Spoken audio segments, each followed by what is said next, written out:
నలుమూలల నుంచి విచ్చేసిన వేలాది మంది మా ఆడబిడ్డలందరికీ కూడా మనస్ఫూర్తిగా ధన్యవాదాలు, కృతజ్ఞతలు.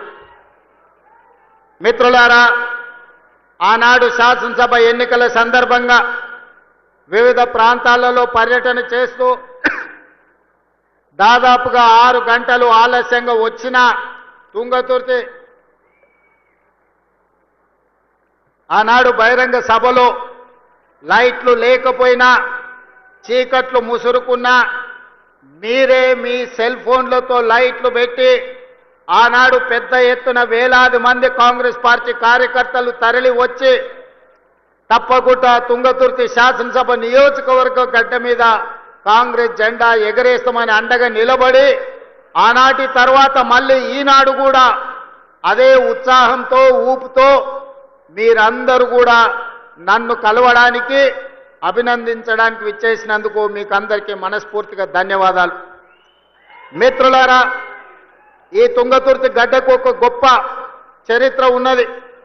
ఇంతకుముందే చెప్పిండ్రు, భీమిరెడ్డి నరసింహారెడ్డి గారి నుంచి మొదలు పెడితే ఈ నల్లగొండ జిల్లాలో సాయుధ రైతాంగ పోరాటానికి ఊపిరిలూది ఆనాడు ఇది నల్లగొండ అని ఈనాడు ఇది నల్లగొండ అంటే ఆనాడు ఇది నల్లగొండ కాదు ఎర్రగొండ అని చెప్పి ఈ ప్రాంతం నుంచి ఉద్యమానికి ఊపిరిలూది భూమి కోసం, భుక్తి కోసం, విముక్తి కోసం సాయుధ రైతాంగ పోరాటాన్ని నిర్మించి నిజాము నవాబుల నుంచి, రజాకర్ల నుంచి విముక్తి కలిగించిన గడ్డ ఏది అంటే అది నల్లగొండ గడ్డ, తుంగతుర్తి ప్రాంతం అని చెప్పి ఈరోజు మనం చెప్పుకోక తప్పదు.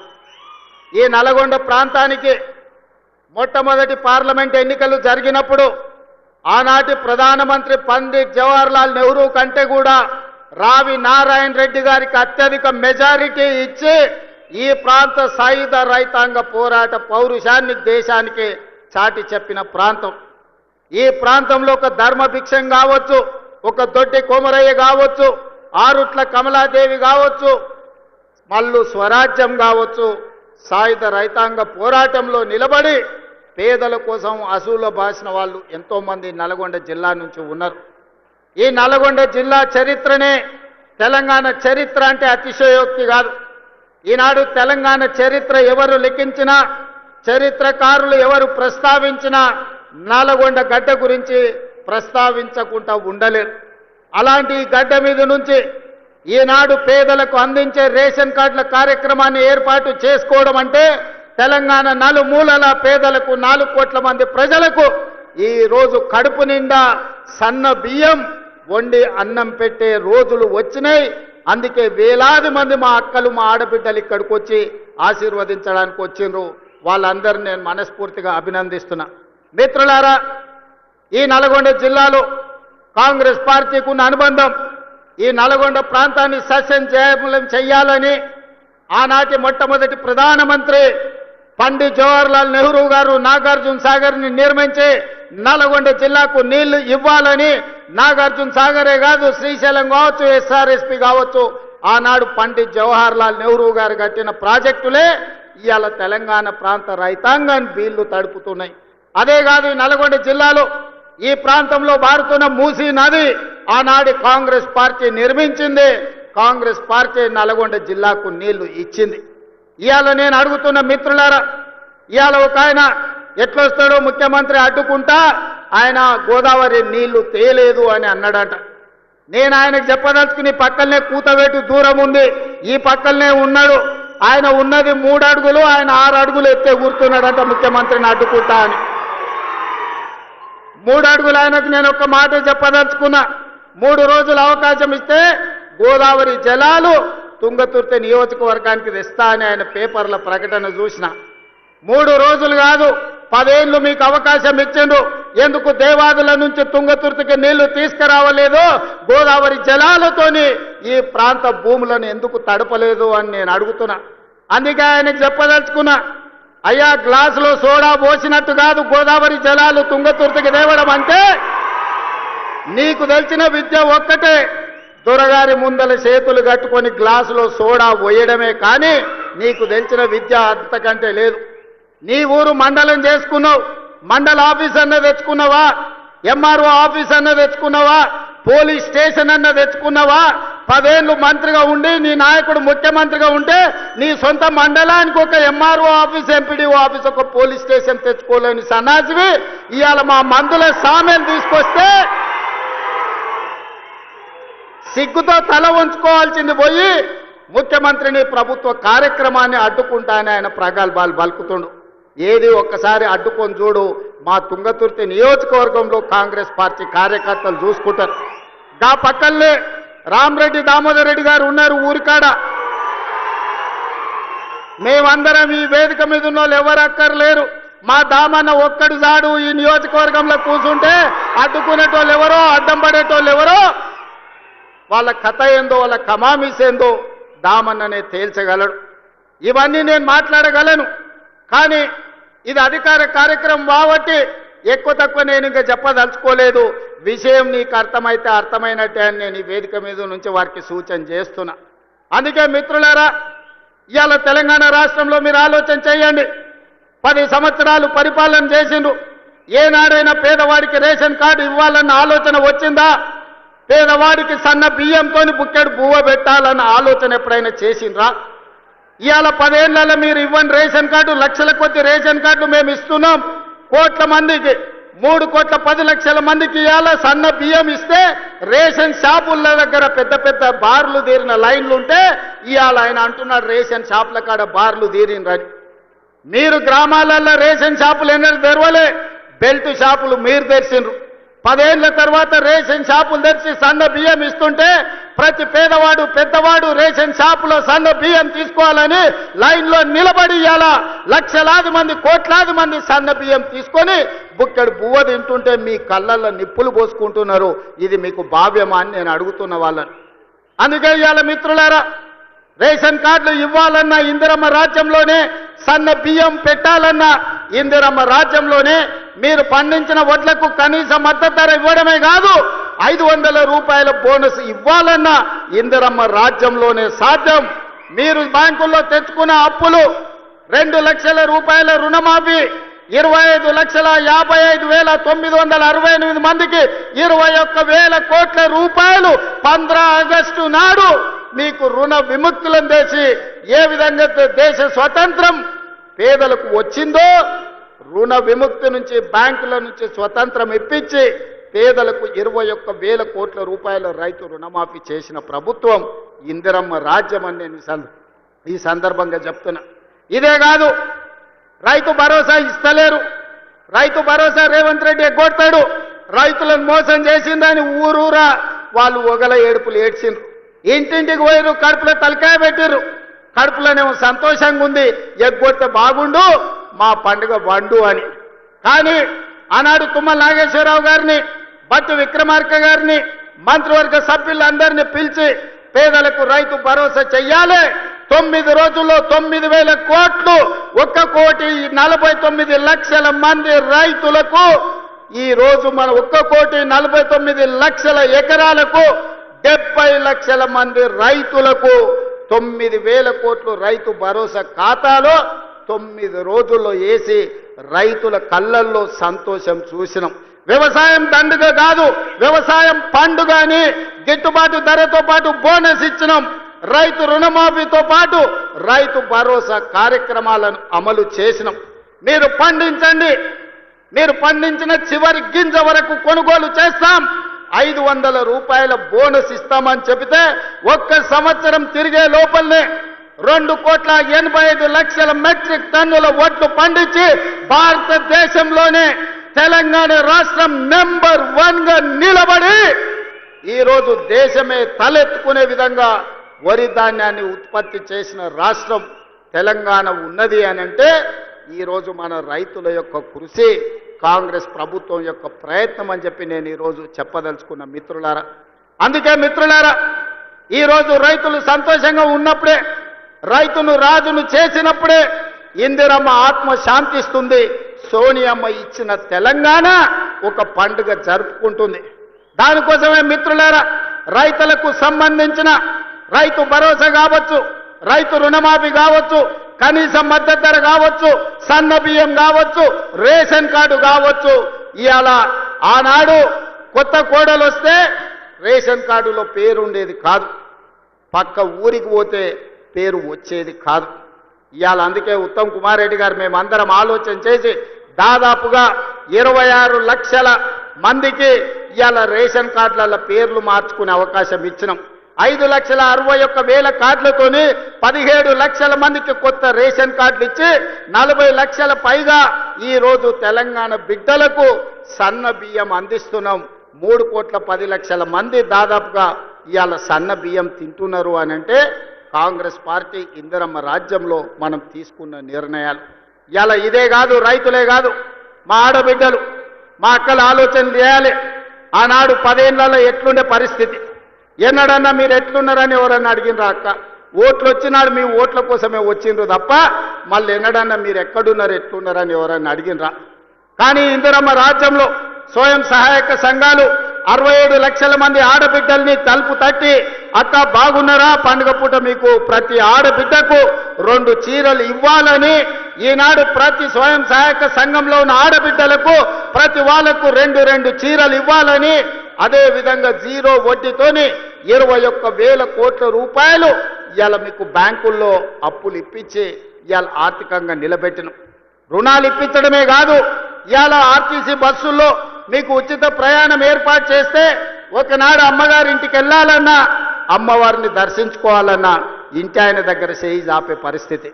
ఇవాళ మా అక్కలు చెప్పాలి, ఆ ఇంటి ఆయన పని మీద బాయికాడిపోతే అక్క అమ్మగారి ఇంటికి పోయి అమ్మని చూసి మళ్ళీ వెనక్కి వచ్చేటట్టు ఉంది. చేయి ఆపితే బస్సు ఆగుతుంది, ఇంటికాడ దించిపోతుంది.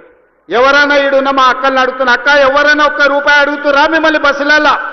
ఏ బస్సు ఎక్కినా ఉచితంగా మిమ్మల్ని తీసుకెళ్తున్నారు కదా. ఇది ఇందిరమ్మ రాజ్యంలోనే సాధ్యమైంది. స్వతంత్రం వచ్చినప్పటి నుంచి కానీ తెలంగాణ రాష్ట్రంలో కానీ ఉచితంగా బస్సు ప్రయాణం జరిగిందా ఎన్నడైనా మీరు ఆలోచన చేయండి. ఇవాళ ఈ 18 నెలల్లో 6,500 కోట్లు మా ఆడబిడ్డల కోసం ఉచిత బస్సు ప్రయాణానికి ఇవాళ మనం ఖర్చు పెట్టడం జరిగింది. మేము ఖర్చు అనుకుంటలేం, మా ఆడబిడ్డల ఆత్మ గౌరవం కోసం మేము ఇచ్చే ఆడబిడ్డ కానుక అని ఈ ప్రభుత్వం అనుకుంటున్నది. మీ సోదరుడుగా మీ రేవంత్ అన్న ఇది ఆడబిడ్డకు కానుకగా, మీ అన్నగా మీ తమ్ముడుగా మీకోసం పెడుతున్న పెట్టుబడి అని నేను ఈరోజు అంటున్నా.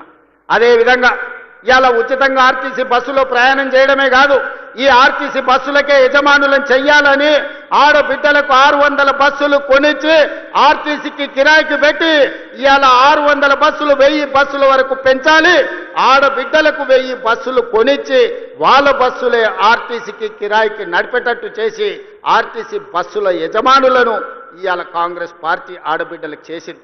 ఇదే కాదు, 200 యూనిట్లు ఉచితంగా మీ ఇంటి కరెంట్ ఇవ్వడమే కాదు, విద్యుత్ ఉత్పత్తి చేసే మీకు సోలార్ పవర్ ప్లాంట్స్ మీకు ఇచ్చి ఒకనాడు సోలారు విద్యుత్ ఉత్పత్తి అంటే అదాని అంబానీలే చేసుకునేటోళ్ళు. కానీ ఇవాళ మా ఆడబిడ్డలు సోలారు విద్యుత్ ఉత్పత్తి చేస్తారు. 1000 మెగావాట్ల సోలారు విద్యుత్తు చేసే ప్లాంట్లు మా ఆడబిడ్డలకిచ్చి విద్యుత్ శాఖతో ఒప్పందం చేసి ఇవాళ కోటీశ్వరులను మా ఆడబిడ్డలను చేసే పరిస్థితి ఇవాళ తెలంగాణ రాష్ట్రంలోనే వచ్చేది.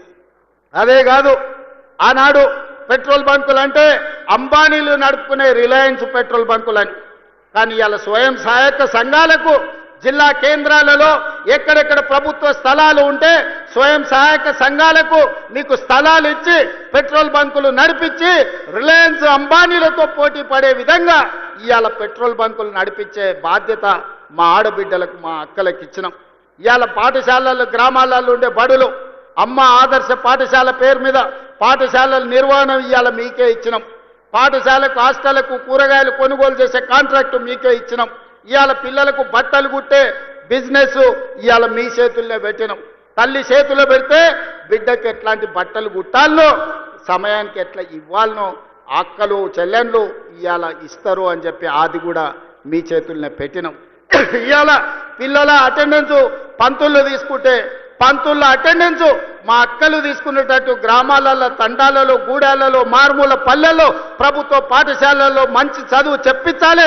పేదల పిల్లలు డాక్టర్లు లాయర్లు ఇంజనీర్లు కావాలి, ఐఏఎస్లు ఐపీఎస్లు అయి రాజ్యాలు ఏలాలి అని ఇవాళ ప్రభుత్వ పాఠశాలల్లో మంచి చదువులు అప్పజెప్పే కార్యక్రమాన్ని మా ఆడబిడ్డల చేతిలో పెట్టినాం.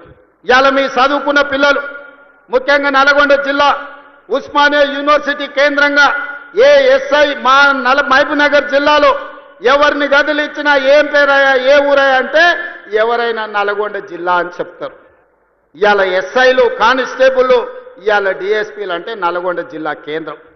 ప్రభుత్వ ఉద్యోగ ఖాళీలు భర్తీ చేయక పెండింగ్ పెడితే 10 సంవత్సరాలు దిల్సుఖ్ నగర్ చౌరస్తాల్లో, అశోక్ నగర్ చౌరస్తాల్లో, అమీర్పేట చౌరస్తాల్లో ఏండ్ల కొద్ది కోచింగ్ సెంటర్ల చుట్టూ తిరుగుతుంటే నిరుద్యోగ యువకులకు సంవత్సరం తిరిగే లోపల 60,000 ప్రభుత్వ ఉద్యోగ నియామక పత్రాలు ఎల్పి స్టేడియంలో అందించి దేశంలోనే రికార్డు సృష్టించిన ప్రభుత్వం కాంగ్రెస్ ప్రభుత్వం, ప్రజా ప్రభుత్వం. ఇవాళ ఈ వేదిక మీద నుంచి నేను మాటిస్తున్నా, 2.5 సంవత్సరాలు ఈ ప్రభుత్వం పూర్తి చేసుకునే లోపల 1,00,000 ప్రభుత్వ ఉద్యోగాలు ఇచ్చి 1,00,000 మంది నిరుద్యోగ యువకులను ఉద్యోగాలు కల్పించి వాళ్ళ కుటుంబం ఆత్మ గౌరవంతో బ్రతికే విధంగా ఉజ్వల భవిష్యత్తు అందించే విధంగా ఈ ప్రభుత్వం చర్యలు చేపడుతుందని చెప్పి నేను ఈ సందర్భంగా తెలియజేస్తున్నా. మిత్రులారా ఇవాళ ఆలోచన చేయండి. 10 ఏళ్ళు వాళ్ళ చేతుల్లోనే ఉన్నది. 20 లక్షల కోట్లు చంద్రశేఖరరావు చేతికి వచ్చినాయి. 1,00,000 కోట్లు పెట్టి కట్టిన కాళేశ్వరం ఇవాళ కూలేశ్వరం అయిపోయింది. కట్టింది కూలింది 3 ఏళ్లలోనే అయిపోయింది. వెనకకెవడో బుద్ధిమంతుడంట పందిరేస్తే కుక్కతోక తలిగి కూలిపోయిందంట. చంద్రశేఖరరావు కట్టిన కాళేశ్వరం 3 ఏళ్లలో కూలేశ్వరం అయింది. నేను అడుగుతున్న ఇవాళ ఈడికి వచ్చిన వాళ్ళను ఇంజనీర్లను తెలంగాణ మేధావులను ఆలోచన చేయండి. 60-70 ఏళ్ల కింద మేము కట్టిన నాగార్జున సాగర్ ఎట్లుంది, మేము కట్టిన మూసీ నది ఎట్లుంది, మేము కట్టిన శ్రీశైలం ఎట్లుంది, మేము కట్టిన శ్రీరామ్ సాగర్ ఎట్లుంది, మేము కట్టిన కల్వకుర్తి ఎట్లుంది, భీమా ఎట్లుంది, నెట్టంపాడు ఎట్లుంది, కోయిల్ సాగర్ ఎట్లుంది, జూరాల ప్రాజెక్ట్ ఎట్లుంది. మాట్లాడదామా, చర్చ చేద్దామా? నాగార్జున సాగర్ కట్ట మీద మేం కట్టింది ఎట్లుందో మీరు కట్టిన మేడిగడ్డ సుందిల్ అన్నారం పోదమా? ఆడనే కూలిన కూలేశ్వరం కాడ మిమ్మల్ని ఉరి తీసిన తప్పు లేదు. మీరు కట్టుడు 1,00,000 కోట్లు మింగి తెలంగాణ ధనాన్ని దోసుకుని ఇవాళ 3 అడుగులు ఆయన ఆనాడు ఎట్లుండే ఈనాడు ఎట్లున్నాడో మీరు ఒక్కసారి ఆలోచన చెయ్యండి. ఆనాడు గంజి కష్టం ఉన్న 3 అడుగులు ఆయన ఇవాళ బెంజి కార్లలో తిరుగుతుండే ఎక్కడి నుంచి వచ్చినాయో మీరు ఒక్కసారి ఆలోచన చెయ్యండి. ఇవాళ మీరు మమ్మల్ని పని చేయలేదంటారా? ఇవాళ తుంగతుర్తికి పెద్దలు ఉత్తమ్ కుమార్ రెడ్డి గారు చెప్పిండ్రు, దేవాదుల నుంచి ఇక్కడికి నీళ్లు తేవాలే ప్యాకేజ్ నెంబర్ 6 నుంచి అని ఈ వేదిక మీద నుంచి నేను మాట ఇస్తున్నా. తుంగతుర్తి శాసనసభ నియోజకవర్గానికి దేవాదుల ద్వారా గోదావరి జలాలను తరలించి మీ ప్రాంతాన్ని సస్యశ్యామలం చేసే వరకు మా ప్రభుత్వం విశ్రమించదు. మేము ఖచ్చితంగా పని చేసి చూపిస్తామని నేను ఈరోజు చెప్పదలుచుకున్నా.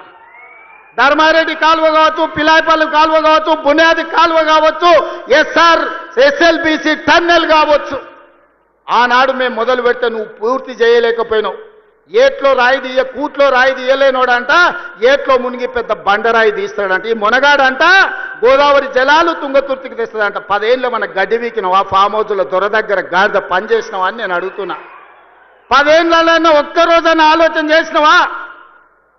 తులసి వనంలో గంజాయి మొక్కలాక ఆడొక్కడి గెలిచి ఏకలింగం ఏందేందో మాట్లాడుతున్నాడు ఆ కాంగ్రెస్ పార్టీ కార్యకర్తలారా, మీరే చూసుకోండి. ఆ ఏకలింగంను ఇవాళ ఈ నల్గొండ జిల్లా తులసి వనంలో ఒక గంజాయి మొక్క మొలిసింది. పక్కనే వచ్చేసారి కూకటి వేళ్లతో నా గంజాయి మొక్కను బీకే బాధ్యత మీదే అని చెప్పి నేను ఈ సందర్భంగా తెలియజేస్తున్నా. మిత్రులారా, తుంగతుర్తి కాంగ్రెస్ పార్టీ కార్యకర్తల గురించి ఎంత చెప్పినా తక్కువే. ఆనాడు మందుల శామ్యుల్కు ఢిల్లీ టికెట్ ఇచ్చినప్పుడు కాంగ్రెస్ పార్టీ ఆశీర్వదించినప్పుడు మందుల శామ్యుల్ నేను అడిగిన పిలిచి ఎంత ఉందని 50 ఉంది సార్ అన్నాడు. మళ్ళీ ఎస్సనగదు ఉంది మందుల శామ్యుల్ దగ్గర బాగానే జమ చేసిండు అనుకున్నా. 50 అంటే అన్నా 50,000 ఉన్నాయి సార్ అన్నాడు. జేబులో 50,000 పెట్టుకొని తుంగతుర్తికి వస్తే 60,000 మెజార్టీతోని గెలిపించిన మీ రక్తాన్ని చెమటగా మార్చి సోనియమ్మ ఆశీర్వదించి పంపించిన మందుల శామ్యుల్ జేబుల్లో సోనియమ్మ ఫోటో పెట్టుకొని వస్తే మీరు గుండెల్లో పెట్టి చూసుకొని భుజాల మీద మోసి ఈరోజు 60,000 పైచిలకు మెజార్టీతోని ఇవాళ ఎమ్మెల్యేని చేసిండ్రు. మందుల శామ్యుల్ వాళ్ళందరినీ కుటుంబ సభ్యులు నీ సోదరు వాళ్ళందరినీ నువ్వు మంచిగా చూసుకోవాలి. వాళ్ళందరి కష్ట సుఖాలల్లో కలుపుకపోవాలి. ఓరికి బాధ ఉంటుంది, ఓరికి దుఃఖం ఉంటుంది, ఓరి కోపం ఉంటుంది, ఒకరికి ఆలోచన ఉంటుంది, ఒకరికి ఆశ ఉంటుంది. నువ్వు స్థానిక శాసనసభ్యుడివి, ఓపికతోనే అందరినీ కలుపుకపోవాలి. ఎందుకంటే ఆ ఎల్లా కేవలం సోనియమ్మ మాట మీద నిన్ను 60,000 మెజార్టీతో వీళ్ళే గెలిపించారు.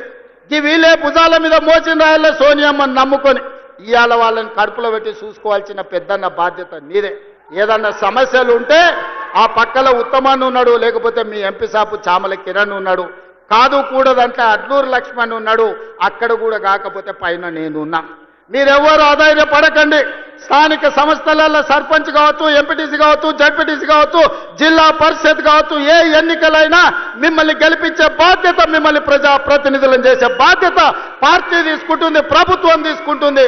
మందుల శామ్యల్ని గెలిపించిన బాధ్యత మీరు తీసుకున్నారు, మిమ్మల్ని గెలిపించే బాధ్యత పార్టీ తీసుకుంటుంది. తొందరలోనే స్థానిక సంస్థల ఎన్నికలు రాబోతున్నాయి. వేదిక మీద ఉన్న నాయకుల ఎలక్షన్లు అయిపోయినాయి, ఎమ్మెల్యేలు అయిపోయినాయి, ఎమ్మెల్సీలు అయిపోయినాయి, ఎంపీలు అయిపోయినాయి. మా దయాకర్ ఎమ్మెల్సీ అయ్యండు, మా శంకర్ నాయక్ ఎమ్మెల్సీ అయ్యండు, ఆ పక్కల సత్యం ఎమ్మెల్సీ అయ్యండు. 4 ఇస్తే 3 మీకే ఇచ్చినమయ్య. నల్గొండలకు 4 ఎమ్మెల్సీలు కాంగ్రెస్ ఇస్తే 3 మీ నల్గొండకే ఇచ్చినమయ్య. మంత్రులు మీ దగ్గరనే ఉన్నారు, ఎంపీలు అన్నీ మీరే గెలిపించారు, అన్ని మీ నల్గొండకే ఇచ్చినాం. ఏది మిమ్మల్ని కాదనిలే. ఎందుకంటే ఈ నల్గొండలో నిఖార్సైన కాంగ్రెస్ పార్టీ కార్యకర్తలు ఉన్నారు, కష్టపడతారు. కాబట్టి ఇవాళ మీకు అన్ని అవకాశాలు వచ్చినాయి. భవిష్యత్తులో కూడా ఈ నల్గొండ జిల్లాను ప్రత్యేకంగా చూసి ఇక్కడి పార్టీ కార్యకర్తలను కాపాడుకునే బాధ్యత పార్టీ ప్రత్యేకంగా తీసుకుంటుంది.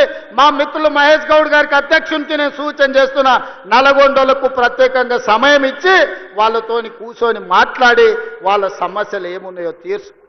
వాళ్ళకి జర ఆవేశం ఎక్కువ, కానీ వాళ్ళు షెడ్యూళ్ళు కాదు. జర కోపం వస్తే దాచుకునే తత్వం నల్గొండ జిల్లాకు లేదు. అందుకే ఈ కార్యకర్తలు గట్టిగా కోపంగా మాట్లాడతారు, కానీ వివరించి చెప్తే అన్నీ వింటారు. నాకు ఆ నమ్మకం, విశ్వాసం ఉంది. చిన్న ఏమన్నా ఉంటే మనం అన్నీ కూడా సర్దిద్దుకొని రాబోయే స్థానిక సంస్థలల్లో ఒక్క గంజాయి మొక్క కూడా మొలవనియొద్దు. ఎందుకంటే మీరు అనుకుంటే ఈ జిల్లాల బీఆర్ఎస్ అనేది ఉండదు, నేల మట్టం తూడ్చేసే శక్తి మీకున్నది. అందుకే మిత్రులారా, ఇవాళ ఇది ఒక మంచి కార్యక్రమం. ఇక్కడ ఉండే మా అక్కల్ని, మా చెల్లెళ్ళని నేను అడుగుతున్నా, ఇంటికి వెళ్ళండి, ఇంటి ఆయనతో మాట్లాడండి. చెప్తే ఇంటే సరే, లేకపోతే ఆయనకు చెప్పకరి. ఎందుకంటే ఆయన అప్పుడప్పుడు అక్కడిక్కడ చూస్తాడు. సన్నబియ్యం ఇచ్చినమా లేదా ఆలోచన చేయండి. రేషన్ కార్డు వచ్చిందా లేదా ఆలోచన చేయండి. రైతు రుణమాఫీ జరిగిందా లేదా మీరు చూసుకోండి. ఇందిరమ్మ ఇల్లు కట్టుకుంటురా లేదా మీరు ఆలోచన చేయండి. రైతు భరోసా వచ్చిందా లేదా మీరు చూసుకోండి. గ్రామానికి మంచినీళ్ళు వచ్చినాయా లేదా మీరు చూసుకోండి.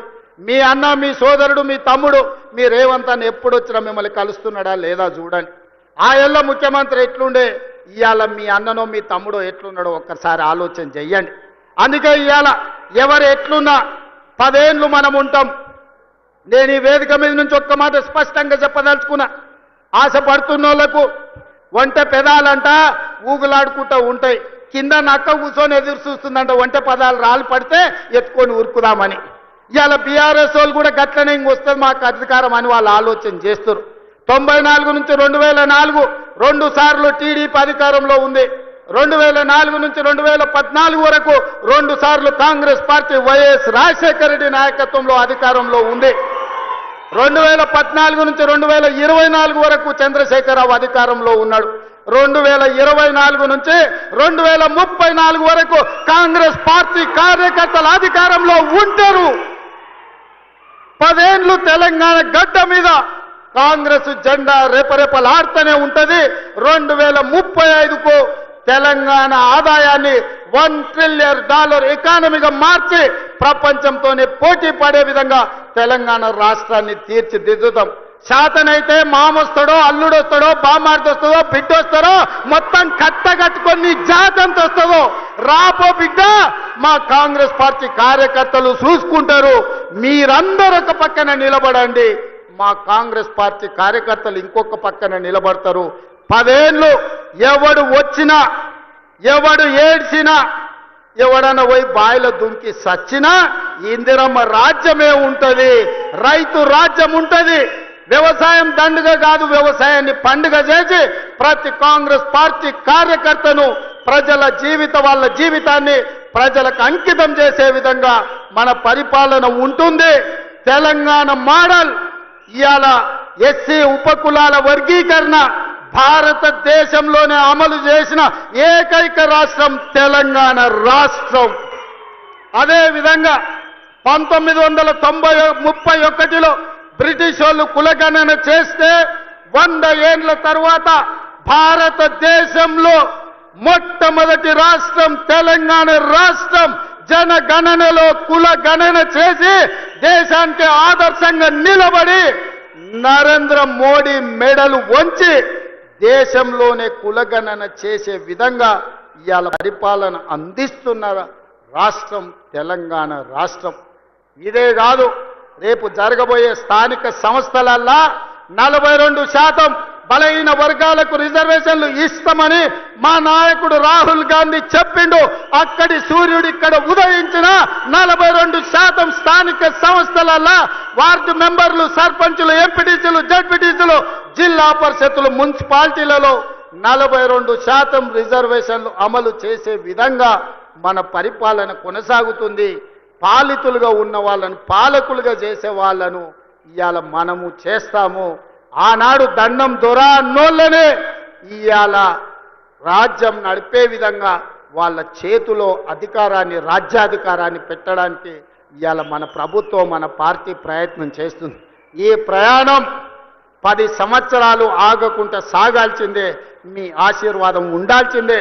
నాకు సంపూర్ణమైన నమ్మకం వచ్చింది. తుంగతుర్తికి వచ్చిన తర్వాత వేలాది మంది ఇక్కడికి వచ్చి ఆశీర్వదించి అండగా నిలబడి, ముఖ్యంగా మా ఆడబిడ్డలు, మా అక్కలు, మా చెల్లెండ్లు ఈరోజు ఇందిరమ్మ రాజ్యంలో మాకు రక్షణ ఉంది, సోనియమ్మ రాజ్యంలో పనికి ఆహార పథకం తేవడమే కాదు, ఈరోజు ఉపాధి హామీ పథకాన్ని తీసుకొచ్చి ఆడబిడ్డల్ని ఆదుకున్న ఈ ప్రభుత్వం చల్లగా ఉండాలని ఆశీర్వదించడానికి విచ్చేసినందుకు మీ అందరికీ మనస్ఫూర్తిగా ధన్యవాదాలు తెలియజేస్తూ మీ అందరి దగ్గర సెలవు తీసుకుంటున్న మిత్రులారా, జై కాంగ్రెస్. గట్టిగా